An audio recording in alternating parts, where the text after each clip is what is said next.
আমার নাম তুমি কারে দিচ্ছ? নির্বাচন কমিশনকে বলবো, ইউনূস স্যারকে বলবো, আমার নাম কারে দিচ্ছ? আমরা যদি দেখি আমাদের মৃত্যু নিশ্চিত, তো সেই মরার আগে আমরা রফিকুল আমিনকে সহ মরব। বিএনপি নামে একটি দল, এই বিএনপির আগে যখন তৃণমূল বিএনপি লাগালো তখন কেমন অনুভূত হয়েছে? তাদেরকে আমরা ফ্রড বলি নাই, বাটপার বলি নাই?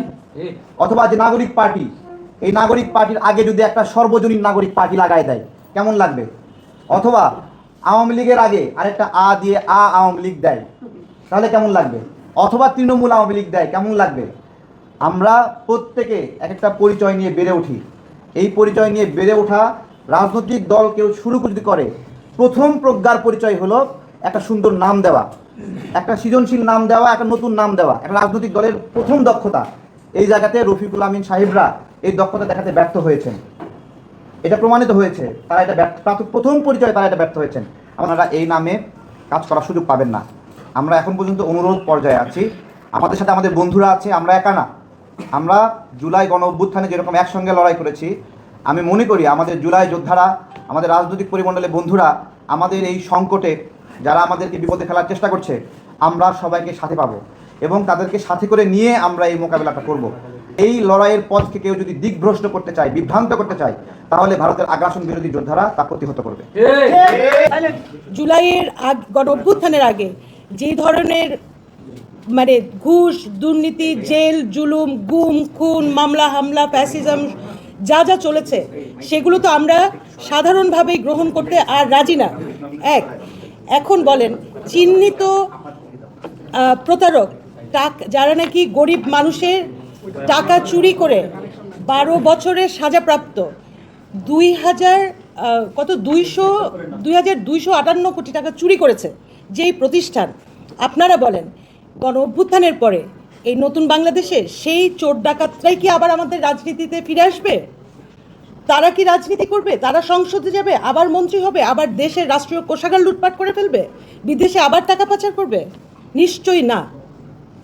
এবং এটা লজ্জার ব্যাপার, ওনাদের যে চৌর্যবৃত্তির একটা শুরুতেই একটা সাইন সিম্বল প্রতিফলন ওনারা প্রকাশ করেছেন একটা রাজনৈতিক দলের নাম চুরি করে।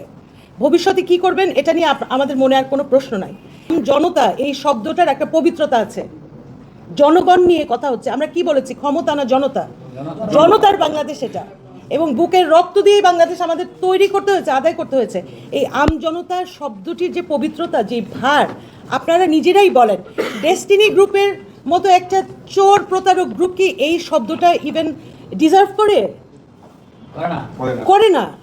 তাহলে সেই আমজনতা শব্দটা আমরা নিশ্চয়ই, এমন কোনো রাজনৈতিক ব্যক্তিত্ব বা কোনো ধরনের ষড়যন্ত্র, উচ্চাকাঙ্ক্ষা, যাই ওনাদের লক্ষ্য উদ্দেশ্য থাক, আমরা শুধু আমজনতা দলের সদস্য হিসেবে না, এই জুলাই অভ্যুত্থানের শক্তি হিসেবে, বাংলাদেশপন্থী রাজনৈতিক শক্তি হিসেবে সেটাও আমরা গ্রহণ করছি না এবং তাদের সেই উদ্দেশ্যও সফল হবে না। এই যে আমাদের কষ্টের একটা দল, এই দল নিয়ে যদি এরকম যুক্তি দেয়, ওইটা দল, এইটা পার্টি, এটার আগে আছে, এটার আগে নাই, কিন্তু তারা একাধিক বক্তব্যে নিজেদেরকে আম জনতা হিসেবে পরিচয় দিয়েছে, দলীয় পরিচয়, এবং স্বাচ্ছন্দ্যের সঙ্গে এই পরিচয় দিচ্ছে। ওই পার্টিও বলছে না, আগে বাংলাদেশও বলছে না, তার আগে বলছে না, কিছুই বলছে না, না বলে এইভাবে দলীয় নামটা ব্যবহার করছে। আমরা তাদেরকে সুযোগ দিচ্ছি, এখনো অনুরোধ করছি যে আপনারা এই জুলাই অভ্যুত্থানে ত্যাগ স্বীকার করা মানুষদের এই দল নিয়ে খেলেন না। এই দলটা একটা অগ্নিকুণ্ডের মতো, যারা শেখ হাসিনাকে ভয় পায়নি, পুলিশ, র্যাব, সেনাবাহিনীকে ভয় পায়নি, সেইখানে ডেস্টিনির মতো একটা প্রতিষ্ঠান যারা আমাদের জন্য বাধার কারণ হবে, আমি বলছি আমাদের অগ্নিস্ফুলিঙ্গের তাপে তারা ছারখার হবে। আমরা বলি এই ছারখার হওয়ার আগেই নিজেদেরকে এই আগুনের তাপ থেকে সরে নেন। আপনারা ধারণাও করতে পারেন না যে আমরা মরতে ভয় পাই না। আমরা আমাদের দলের নামের জন্য আমরা কোন পর্যায়ে যাব, কতটুকু দৌড়াবো, এটা আপনাদের কোনো চিন্তার বাইরে। তাদেরকে বলছি, আইন, আদালত, নিবন্ধন, প্রত্যেকটা জায়গায় যেই বিচারক আপনার পক্ষে রায় দেবে তার সামনে দাঁড়িয়ে বলবো, আমি জুলাই অভ্যুত্থানের একজন সহযোদ্ধা, আমার নাম তুমি কারে দিচ্ছ? নির্বাচন কমিশনকে বলবো, ইউনূস স্যারকে বলবো, আমার নাম কারে দিচ্ছ? আমরা দেখব কোন বিচারকের হিম্মত হয়, কোন অফিসারের হিম্মত হয়, কোন উপদেষ্টার হিম্মত হয় আমাদের এই জুলাই গণ অভ্যুত্থানে সৃষ্ট এই রাজনৈতিক প্রক্রিয়ার বিরুদ্ধে ষড়যন্ত্র করার? আমরা দাঁড়ায় বলবো, অনেক বড় মিছিল নিয়ে দাঁড়াবো না, একা একা দাঁড়ায় বলবো কার হিম্মত আছে আসো। আমরা দেখতে চাই যে কে এই নামটা চুরি করে অন্য জায়গায় দেয়। আমাদের বিরুদ্ধে ভারতের যে ষড়যন্ত্র হয়, এই ষড়যন্ত্রের ভাগ আপনারাও নেবেন, নিতে পারবেন? আমরা যেই পরিমাণে সহ্য করি ভারতের ষড়যন্ত্র, এটা কি রফিকুল আমিন সাহেব, ফাতেমা তাসলিম তারা নিতে পারবে? নিতে পারবে না। আমরা ব্যক্তিগত চরিত্র স্খলনে যাচ্ছি না, সামাজিক যোগাযোগ মাধ্যমে তাদের বিরুদ্ধে অনেকে অনেক কথা বলছে।